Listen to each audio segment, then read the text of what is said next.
Hello, everybody, and welcome to A Lil Spooky. This is a podcast where we talk about things that spook us a little bit, like conspiracies, UFOs, cryptids, your mom's boyfriend. Pretty spooky. Hey, man, if it's spooky to you, it's spooky to me. I am your boy, Colleen. Your girl, Colleen. And I am your kawaii daddy, Everett. All right. Well, it's spooky season. Halloween, almost here. Mm-hmm. Can feel it in the air. Can feel those zombies coming out of the cemetery and my mom's boyfriend closing the door too loud. Is that what spooks you out? Apparently that's what you said.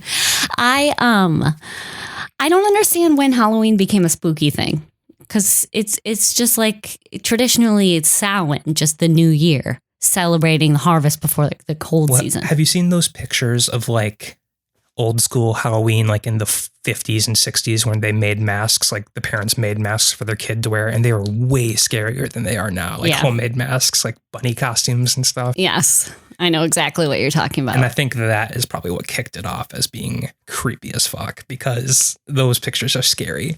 That's fair. All right. I enjoy the candy, though. I mean, the candy around Halloween time is some of the best candy that gets introduced. Okay, we could talk about this for hours, because I'm of the opinion that Easter candy is some of the best candy. But we digress. Yes. What spooky topic are we talking about today? Something that is very near and dear to the heart of the kawaii daddy, and that is Japanese bathroom spirits.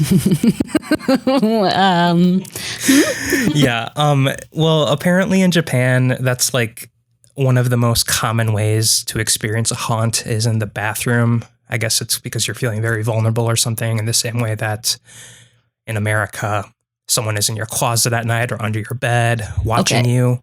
Okay, I just have to interject because I fully understand the feeling of a bathroom spirit.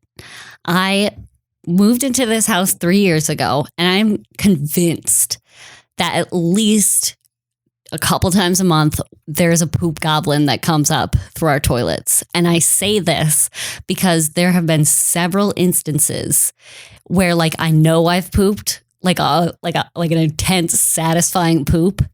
And you turn around to flush the toilet and there's no poop. It's like ghost poop. But maybe you're the ghost. No, but this doesn't happen all the time. This is why I'm convinced we've got a poop goblin, and it has happened in multiple toilets, which makes me think he or she or it goblin. It's goblin my poop. It's goblin your poop. Well, maybe it's possessing you, this poop goblin, so it's following you around. So do you think it's making me think that I'm pooping? Maybe. Or is it eating the poop? I don't know, but it's honestly really off-putting. Well, and with all of the spirits that do exist in the Japanese mythology that haunt bathrooms, it wouldn't surprise me if there was a troll or something that was eating your poop after you're able to get rid of your poop. I mean, I hope they're eating it and not like doing something else with it. Like cherishing it. Yeah, or like painting with it. I don't know. Sorry, I did not mean to take over. This is not a poop podcast. No, people. This is a spooky podcast, but sometimes poop can be spooky. Poop can be spooky. So sorry, carry on with your Japanese bathroom spirits. I really don't think we will be talking about any poop anymore at this point. They just exist in the bathroom. So all right, sorry. No, I'm just saying for the listeners, that is the end of poop talk. After this sentence, no more poop. Done. All right. All right. No promises. All right. So we're going to be talking about a few different spirits that haunt bathrooms in Japan. But our main source for these topics is going to be from a book called The Book of Yokai, Mysterious Creatures of Japanese Folklore. And this was written by Michael Dillon Foster. And I wanted to just start off with a quote, kind of to summarize why we're even talking about this. So Foster says, the bathroom is a somewhat unusual space in a household or a school or wherever it exists. They are liminal spaces in that they connect the normal, everyday world to a whole different realm. A whole. namely the sewer. I was thinking butthole. Well, the sewer. So in that sense, the bathroom is a place of transition, and the toilet in particular is a portal to a mysterious underworld. Even though we generally flush things down, it would not be very surprising for something mysterious to come back up through the toilet. And that is where their minds are at. Things coming out of the toilet. Not going in. Not going in. All right. Interesting. So the first spook that we're going to talk about today is called Hanako of the Toilet. This is just kind of a very general spirit. It's kind of, I equate it to our version of Bloody Mary, where like everyone kind of knows about it, but it's like not super scary. It's more like a sleepover. Yeah, thing? like a thing for kids to do, like an urban legend that's talked about in schools, and it's like do it on a dare. Okay. So the story goes is that a young girl during World War II era died in a bathroom. There's many different versions of this story. Like Moaning Myrtle from Harry Potter? Possibly. I mean, there's a bunch of different versions of this story, but the thing that is agreed on is she died in the bathroom. Okay. And she's always wearing a red uniform, like a red schoolgirl uniform, and she always has a bob haircut. Okay. So most stories do claim that this ghost cannot harm you. It's more of you're just calling on it to like spook yourself, just to kind of get a scare. And it will only appear after you summon it. It's never going to just appear while you're using the toilet. So what you want to do if you want to summon Hanako? Can I? Yes. Is there a reason you would want to summon this, or this is literally, as you said, Bloody Mary? You just do it to scare you. It's just do it on a dare. So it's like going to the mirror and saying Bloody Mary 3 times. But how disappointing would it be to die and like become a ghost? And then the only thing your ghost does is show up when like teenage girls are in a bathroom looking for you. Yeah, well, I mean, much more exciting than just existing in the dirt, I guess. Yeah, it's just, I feel like at one point, this ghost was like super powerful. And now everyone's like, yeah, just go in the bathroom. You can summon, what's her name? Hanako. All right. Well, so if you want to summon Hanako, what you have to do is you have to go to the third stall from the end in a girl's bathroom. Some people say it has to be on a third floor as well, but sometimes it just, there's just one bathroom. So you go to the third stall from the end and you knock on that stall door 3 times and you ask, "Are you there, Hanako-san?" After you do that, if she is there, she will answer, "Yes, I am." Or you may see a ghostly white hand open the stall door. See, that's creepy. Yeah. So there are different versions of what will happen next. In some versions, if you enter the stall, she could disappear, or she may chase you and run you out of the bathroom. So you just run away. And there was one story I found too, which I thought was interesting, and I wanted to include this. If you enter the stall after she answers, a 3-headed lizard will come out of the toilet and try to eat you. Where did that come from? I don't know. I could not find out why that was a thing. I couldn't get any context, but apparently that is a version of the story, and I just wanted to include it because I thought it was weird. This ghost, Hanako of the Toilet, as it is called, is extremely popular and has appeared in a lot of different animes and books and movies in Japan. So it's kind of ubiquitous. It's just like... Ubiquitous? Yes. Excuse me. Excuse me. Yeah, so this is just like a very popular ghost story. Very equivalent to our Bloody Mary. So I thought I would just jump off with that one. But now I wanted to talk about my favorite personal one, which is called Akamanto. Akamanto means red cape. And what a manto is, it can also be a sleeveless kimono. So it's a person either wearing a red sleeveless kimono with a hood or like wearing a cloak with a cape. So like Little Red Riding Hood? Yes, but this is a man. This is not a girl. Okay, gotcha. All right. So there are a couple different versions of this, and this is slightly lesser known. This is not as common, but it's always a ghost of a young man in a red hood, and he is always said to be irresistibly handsome. In some stories, he is wearing a mask because he's ashamed of how handsome he is. Kawaii daddy. Yeah. Akamanto is the kawaii daddy. But some versions he's wearing a mask and some he's not, but he's always going to be handsome. Before I get further into this, I wanted to do some role play to see what actually happens if you encounter Akamanto. Okay. All right. What do I do? Okay. So you go to the last stall of the bathroom, and he appears in men's or women's bathrooms. He's just a bathroom haunter. Women's bathroom? Well, you'll see. All right. Okay. So I'm in the last stall. Yeah. He only appears in the last stall, and you may or may not have heard of him, but you're just using the last stall. What's interesting is this story and the previous story, you have to be in a very specific stall. Japanese horror stories are usually also very superstitious. Usually depends on like a certain number of things happening. So it's very easy to avoid these ghosts. Yes, the conditions have to be right. All right. Okay. So I'm in the final stall of a bathroom. Yes. So you're in the last stall, you do your business, and you're wiping. All right. I can picture this clearly. Yes. So now I am Akamanto. You see my hands go underneath the door of the stall, the closed stall door. Occupied. Well, don't say anything yet, and you'll see why. In one hand, I'm holding a roll of red toilet paper, and in the other hand, I'm holding a roll of blue toilet paper. And I say, red or blue paper? How do you answer? Oh, geez. Well, it depends. Did I go 1 or 2? Does it matter? It doesn't matter. Because if I peed... either way, you need toilet paper, right? For doing your business. True. I think I picked blue because blue and yellow kind of make green.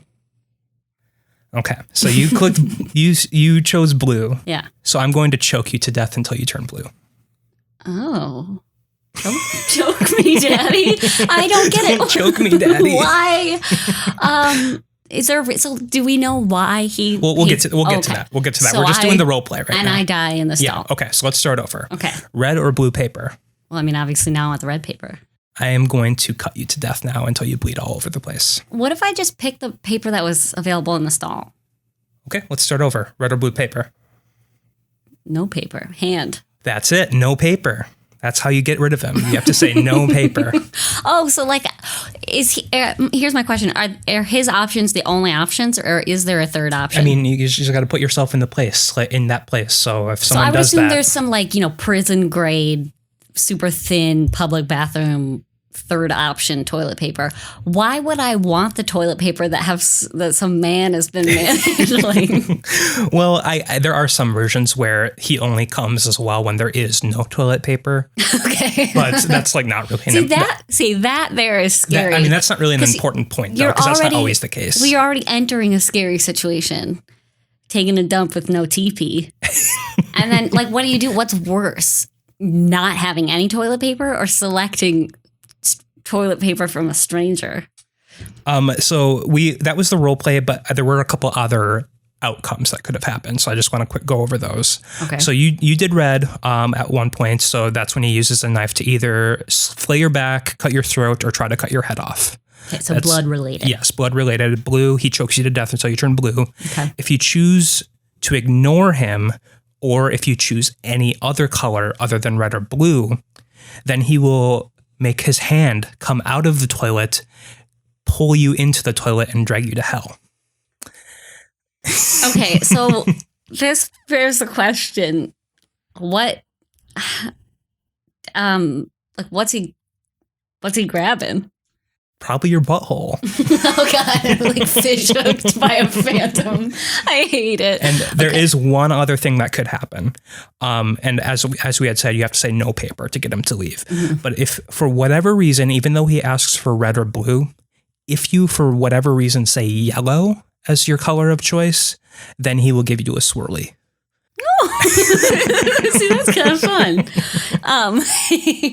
Okay, but here's something that has not been discussed. He's very handsome. Yes. Devastatingly handsome. Yes.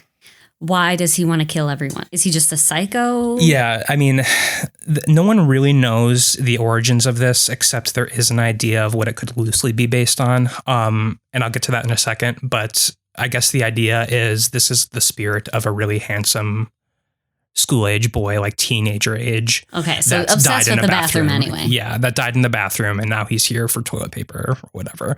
All but right. All right, okay, I won't question. So it is thought that Akamanto may be loosely based on a true story. In 1906 in Fukui, Japan, a family of 3 were taken by a man who was wearing a blue blanket over his head. So this guy, Akamanto, and the legend is he's wearing a red cape or a red hood, but in some versions it's blue instead of red. I guess that doesn't really matter, but that's why people think this may be the origin. The man that was wearing the blue blanket and the family of 3 that were taken, none of them were ever seen again, so it was assumed that they were murdered. Wait, this is a true story. This is a true story. That happened in 1906 in Aogeto, or it's called the Aogeto murders, but it happened in Fukui, Japan. There's really no information about it because nothing was actually found out. It's a cold case. But this family of 3 just disappeared.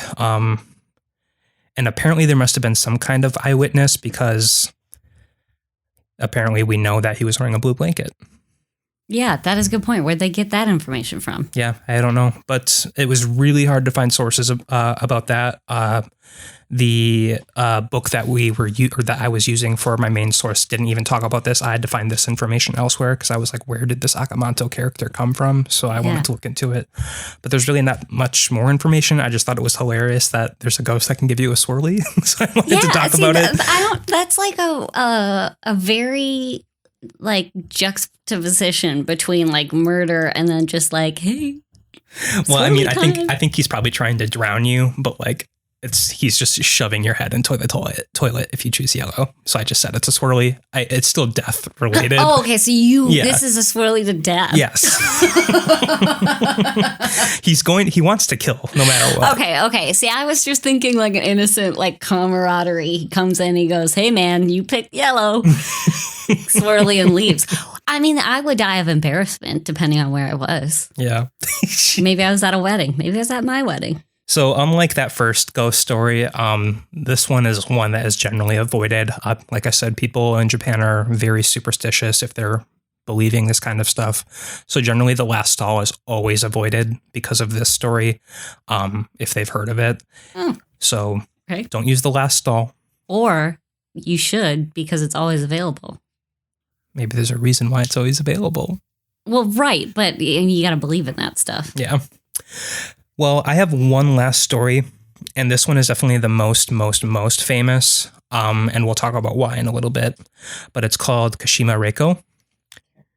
This is the ghost of a girl that haunts bathroom stalls and sometimes may even appear in your own home bathroom. See, that is not right. That's an invasion. Invasion of privacy? Mm-hmm. Well, it gets even creepier. Okay. The legend says that a girl was either asleep or unconscious on train tracks, and then a train came and cut her in half. Okay. I'm getting a look of understanding from Colleen now. I think she has heard this story. I have heard of this one, yes. She is also known as Tek because this is the sound that her elbows make when she's chasing you on her elbows. Because she has ring no style. Oh yeah, she has no lower half because she was cut in half by a train. Oh, see, that's creepy. Super creepy, right? And if you encounter her, she's always going to ask, "Where are my legs?" Girl, you were there when they were cut off. So if this happens, the only correct response to that question is, and again, she asks, "Where are my legs?" The correct answer is on the Meishin Expressway, which is where this happened, supposedly. Okay. Most of the times after you say this, she'll just disappear, go away. But on occasion, she may ask, "Who told you that?" And then the correct answer to that question is by repeating her name, Kashima Reiko. Most times, if she asks that question, she will disappear after that. But it has been reported in quotes. Yeah, okay. That she at that point may try to ask you a trick question. She will ask, "What is my name?" You have to be very, very careful how you pronounce the next answer. You say her name again, exclude the Reiko and say Kashima, which translates to mask, dead person, demon. Then she will disappear. Okay. If at any point you answer her questions incorrectly, or if you try to run away or get away, she will chase you on her elbows, either with a knife in her hand or a scythe, and cut you in half. Okay. Have there been any torsos or legless corpses found attributed to this? No, this is just an urban legend. And the reason that it is so popular is because this story inspired The Ringu. Okay, so that makes sense. The reason that this connection has been made is because with Kashima Reiko, if anyone tells you this story, within a month, she will come to you. And that is the inspiration for The Ring, because if you watch the tape, in 7 days, you will die. So, I mean, the ghost itself is very different in The Ring, but the connection is you have a certain time limit left to live. Right. What's interesting to me about all of these stories is that if you know about them, there's literally very specific things that have to happen. Yeah, there's no way. I mean, the ghost is just going to be like, foiled again. like what? Well, I guess if you look at it this way, if you look at like demonology, it's like also very superstitious. Like a demon hates hearing its own name. There's power in a name. So I guess it's the same circumstances here, where if they hear specific answers that are related to their death in some way, that's going to put them off guard, and then they're going to go away. So I guess that's the idea behind it. You're reminding them of how they died, or in the case of Akamanto, you're just saying, I don't want anything to deal with you or anything to do with you. No paper, please. I mean, I suppose that is a general life rule, is if somebody sticks their hand under the stall holding anything, really, you shouldn't accept it. Well, let me ask you this, and I don't know how much knowledge you have of Japanese folklore. Almost none. Okay. Are there any other Japanese stories or spirits that scare you the most? Honestly, the only ones that I've really ever heard of are like kind of silly. They just don't seem... I mean, well, maybe they're silly to me in my Western sensibilities, but I have heard that the... Kashima Reiko? Yep, I've heard of her. Yeah, that's like the most popular... one of the most popular ghost stories, but certainly the most popular bathroom spirit. I have heard of like a phantom lady, slit mouth lady. Yeah, slit mouth woman. I think that's very similar to a lot of these stories, especially with this last one, Kashima Reiko. I think it's very similar, except she like kind of cuts your jaw off. And I think if I remember correctly, either in The Ring or The Grudge, one of those two movies, and they were both based on Japanese movies, that happens at some point too. So I'm sure there was inspiration taken from her too.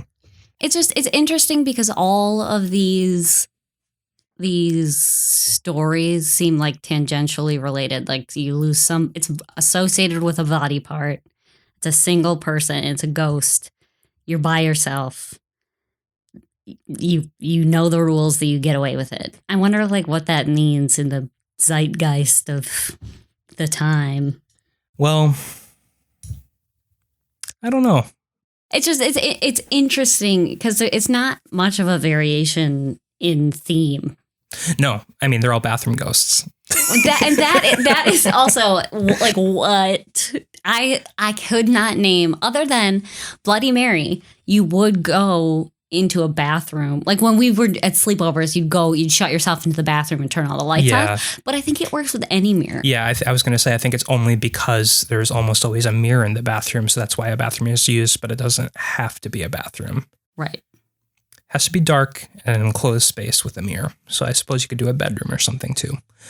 But yeah, that is Japanese bathroom spirits. Honestly, I mean, like you said, it is very specific circumstances that you have to run into. Except for Kashima Reiko, I think she just kind of appears after you hear the story. So there's no help in that. Okay, if you're listening to this, it's going to... Thanks for that. All the listeners out there, if you encounter Kashima Reiko in the next month, please follow those instructions so she doesn't kill you. Yeah, and then email us about it. Yeah. And that kind of goes on to our next point too. This is at the point of the episode where we'd always read a listener story. We would like to read listener stories that are spooky, whether it be a personal experience, something that happened to a friend or a family member. Yeah, cryptids. A personal encounter with an cryptid or UFO or anything like that. Send it over to us. Send us an email or a DM on any of our Nerdsloth HQ social media platforms. We have it on Instagram, Twitter, Facebook. Yep, and it's Nerdsloth HQ for all of them. You can send us a DM.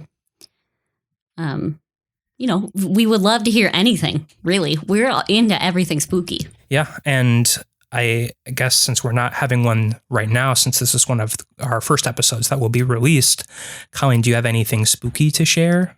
If you don't, I do. Well, I've been having this recurring nightmare ever since I was, 5. Very little, ever since I can remember. To be fair, I have a very short memory. But this has been a recurring nightmare, and I've always wondered what they mean. So I'm on a road trip with my mom in a white minivan. And my mom, at some point in the road trip, says, "You got to get out of the car. Get out."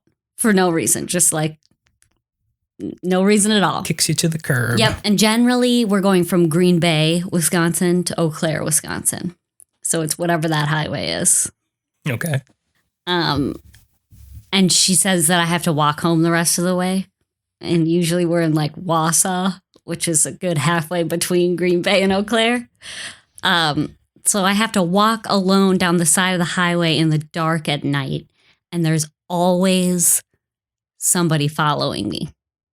Like, have you seen the person that's following you? No, it's like a dark shadow of a person following me. And I can tell it's like a guy, like a man. And he seems very menacing. And like, I get terrified.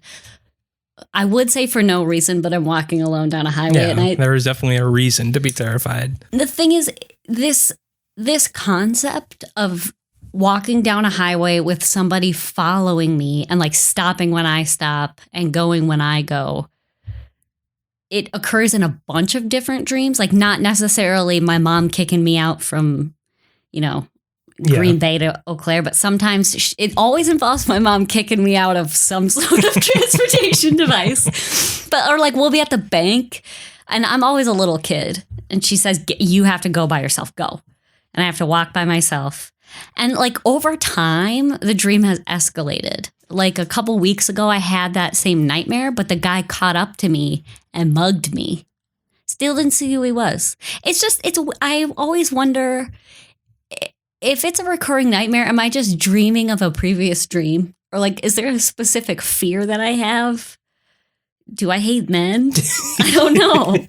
Well, that is definitely weird. I wouldn't say it's uncommon either, because I'm sure that is a very common, I think being reoccurring dream. Right. But the circumstances are very similar to this, where it's the same things that happen, very similar to the bathroom spirits in that capacity, at least. Yeah. I would also like to point out my mother would never kick me out of the car and make me walk alone. She's a good mother. She's good. Love you, Mom. Well, we have a little bit of extra time, so I wanted to talk about a recurring dream I have too. It's not quite as detailed, but it does involve something following me. But it's not a person. It's always a female deer, a doe, that is crab walking. So its stomach and chest is facing the sky and its back is facing the ground. It's looking at me upside down, and it's always following me. It's not running. It's not keeping my pace, but it's always going at a constant speed of its own. And you mean like It Follows? That movie, It Follows? And I was actually just going to say that this has been happening to me ever since I was like 7 or 8 years old, which is well before It Follows came out. So when I saw It Follows, that kind of triggered like a little bit of that. So I started having that dream again. And every few months, I'll still have this dream where this ghost, or this, not ghost, sorry. I was thinking of those Japanese ghosts again. This doe is following me. And no matter where I go, it'll follow me. So I have to be constantly moving so it never catches up to me. And it has never caught up to me. What? Yeah, you don't know what happens if it does? No, I assume I die. Maybe on my deathbed, that'll be my final dream, and the dough finally gets me. For those of you who haven't seen It Follows, that's basically the premise, but it's not some sort of weird crab-walking deer. There's this entity that follows you at a constant rate of speed.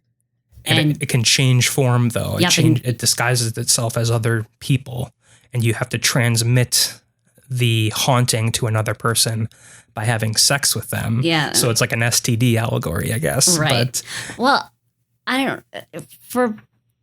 since people don't really know us that well, I will point out that I am a Scully to Everett's Mulder in that I don't tend to believe in the spooky things. Like, I like to hear about them, but I have trouble making them like real. But It Follows, for some reason, terrified me, and I wonder if it's because of my recurring nightmare of somebody following me. Same with me too. I mean, very, very different from both of our dreams, but a little bit more similar to yours. But yeah, I mean, I just don't find scary movies scary ever. But that one, for some reason, the concept of just continually being followed. If you have not seen this movie, it came out, I think it was in 2014, 2015. It was a while ago. I mean, it's not that long ago, though. It's still somewhat recent. And that movie is great. See it. It's going to hold up 30 years from now. It's a great movie. See it. And watch out for Kashima Reiko, too. She might be in your bathroom this month. Yeah. I mean, every time you go to the bathroom, prepare yourself. Gird your loins. Prepare your anus. Yes. And you know what? If you have any stories about poop goblins at your house, please let me know. Or is ghost poop like an actual phenomenon? Imaginary poop? Let us know. Yeah. Nerdsloth HQ on Twitter. And send us your regular stories too. Send us your regular stories. We will be back next week with some more spooky stuff. And I am your kawaii daddy, Everett. That's just for this week, though. We're not doing Japanese related stuff next week. Right. And you are? I am Colleen, and it was great to have you listen to us talk about scary stuff. Yeah.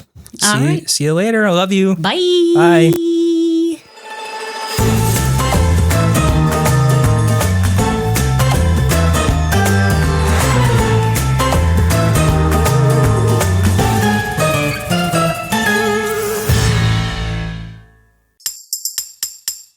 Presented by Nerdsloth, a place for lazy nerds. If you like what you heard, consider donating at patreon.com/nerdsloth so we can continue bringing you quality shows. Be sure to also leave us a review and share your favorite episodes and clips on social media. If you're looking for more content, visit us at nerdsloth.com.